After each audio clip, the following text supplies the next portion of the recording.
All right, today I want to explore a couple things. Real quick, let's dive in. I've added a couple of new Max for Live patches. Here is a MIDI version of the rack macro knob randomizer. So I hit this button, you can see it's randomizing all these knobs here. Obviously we have a random button here, but you can't automate that. So here we could add an LFO to this randomize button. We could right click, show automation, add some automation into a clip. So you can see where that can go. And also I added a little button. This is different from the version of this that I have up on the maxforlive.com website. So this takes MIDI notes in to fire off the randomness. So let's get maybe and make the length a little shorter. And let's map some more things here. Let's map to this attack. Pull this down, something a little bit more conservative. And the release here, let's map to that also. So with each note, we get a different timbre.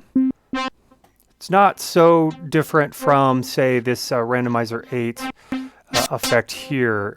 This one has the mapping option versus this one, which just randomizes macro knobs automatically. So it's useful for, different cases, I guess. Also wanted to bust out, let's quickly make this a little less obnoxious, bust out some new noise generators I added. These are created by a YouTube user, artist, Misty Jones. And there's a lot of presets here. You go to her YouTube page and see how she built these and watch her explain these. But let's go ahead and drop this one in. And these are set up with a lot of macro knobs already. They're a bit kind of monstrous, as you can see here. So perfect use case for our Max for Live patch that we were just exploring here. Let's drop this here. And I'm going to go ahead and bring in this patch.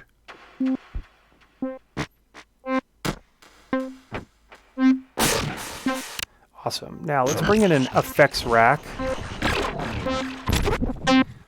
Maybe this one. And let's bring in the audio version.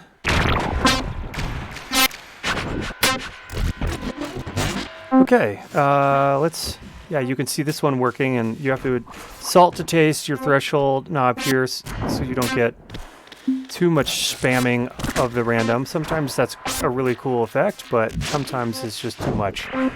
Depends on what you're aiming for. Now let's put this octave shifter here. And I'm just going to move another one of these here, and let's hit relink. Relink is important, so if you're not seeing the randomizing happen with the macro knobs, just hit this relink button. I'm sure there's an easier way to build it in so that it just automatically picks it up anytime you move this device, and I'll explore that later on, I think. So let's copy these. So the Misty Jones one is obviously crazy. And let's add in a grain delay here and put in the audio version.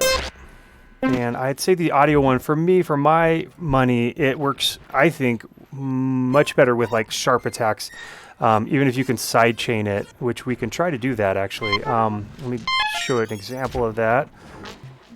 I think we could group these. Let me just try this. I've never tried this before, so let's hope all goes well.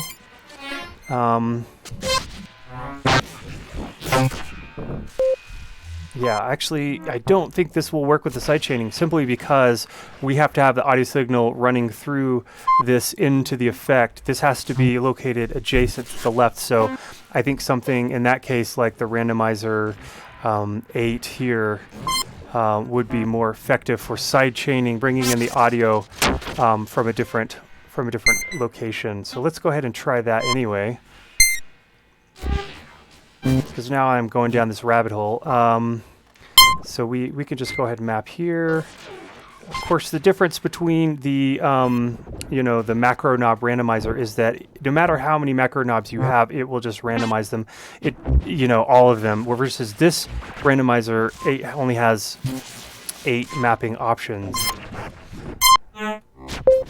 which, you know, we can have multiples of these also. So there's a way to, you know, bypass just the 8. So if I go ahead and mute this, yes, mute right in front of me, and then drag this here since it's mapped already. Actually, let's, yeah, just have a look at that one. And so, okay, what we want to do is pull some audio from another source. Let's go ahead and just get a real basic note going. And, all right, I'm going to do like a hi-hat kind of noise. And basic hi-hat. Okay, so let's mute this. And the secret sauce for me of pulling sound all over Ableton is using something like a gate.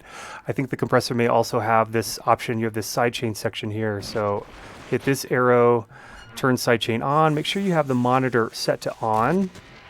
And we need to draw the sound from here, from our hi-hat. We'll call this hi-hat. And now let's have a look-see here. Let's go ahead and add another mute because we don't want the hi-hat. I guess we don't really need to do this. We can just turn off the through button there. So now let's have a look. Now these are changing to the beat here. So that's how you can sidechain that way. Okay, cool. So this is I guess the rack macro knob randomizer in a nutshell, and also doing some kind of side chaining and pulling audio from different places with the other rack. Also, I should, the other patch. I should mention I've added a few new extra sketches, so feel free to explore those. And in the rack section here, noise generators, I've added the Missy Jones presets, which you can also get from her webpage. I'll link that in the description. So cool. Hope you enjoyed this. Short and sweet, but yeah, until next time, happy experimenting.